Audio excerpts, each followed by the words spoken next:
Hello guys, I'm here again with a new story.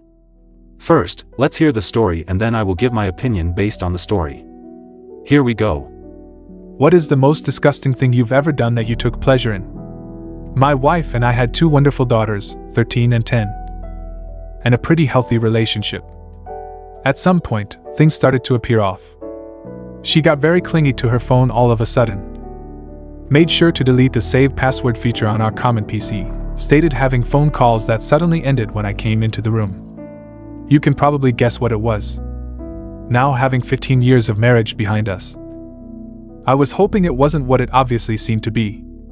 So one day when she told me she was going to spend some time with the girls, I decided to follow her. Sure enough, I find her driving to a hotel to meet with a guy I will call Steve.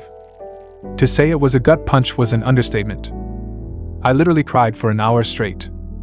After I was done with my self-wallowing phase, I decided the best course was getting even. I thought of several scenarios that may or may not have involved me hurting Steve. Eventually, I decided to do things more civilly and more importantly legally, but only just. So the first part of the plan was gathering evidence. I could have just gotten a pie, but I had something better in mind. So one day when my wife was at her job and the kids at school, I installed some small secret cameras and microphones I had bought, due to the setup of our bedroom. I even managed to get one perfectly overlooking the bed. I didn't, however, use them while I was at home. So a couple of days pass.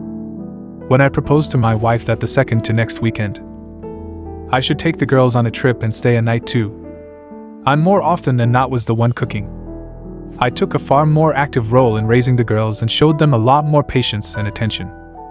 She was usually busy working or drinking, so me going alone with the girls on a trip wasn't that weird.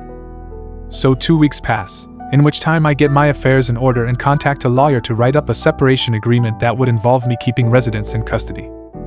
I go on the trip, try to not give anything away to the girls and wait and see if Steve and my wife fall into the trap.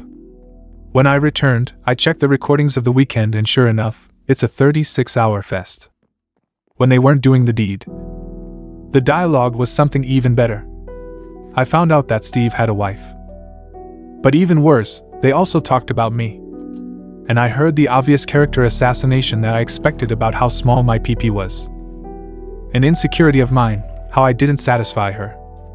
But there was some really hurtful stuff like her telling Steve some of my deepest secrets, and shameful stories that I had only told her about just so they could have a laugh. She even told him about my dope story and how I attempted to take my life when I was 16. So at this point, I didn't have any doubts on what to do. The next day when the kids left, but before my wife left, I confronted her with the video and told her that either she signs the separation agreement and leaves the house or the girls are going to receive an in-depth explanation of all the positions in which mommy cheated on daddy. I wasn't gonna do that. Just to be clear, I love my daughters too much. But I put the threat there, and she was too emotional to realize my bluff. She went through all the stages, denying everything, trying to bargain, threatening me and getting angry. I let it go through all that stuff. Eventually she signed the paper, and she departed that very evening after she told her goodbyes to the girls. I didn't show or tell the girls anything graphic. I was always very honest with them, which is another reason why I was always the favorite parent.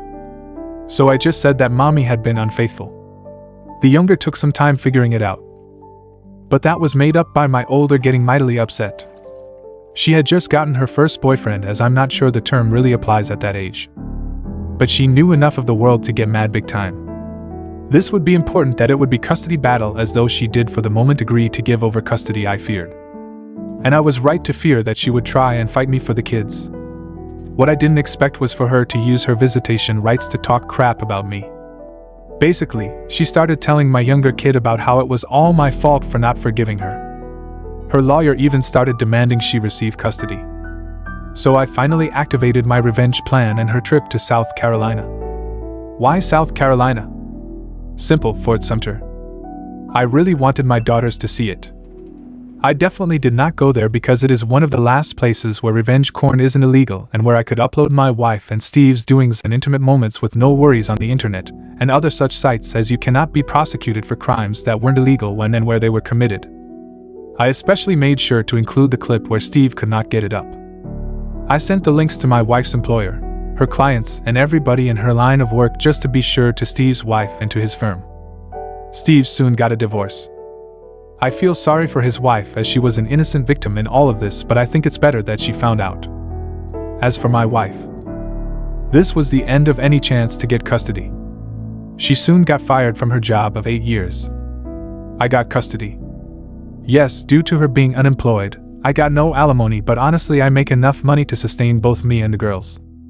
So I don't care, and I'm good enough at caring for them, and they are old enough to allow me to have a full-time job. Several months later, my wife is still unemployed.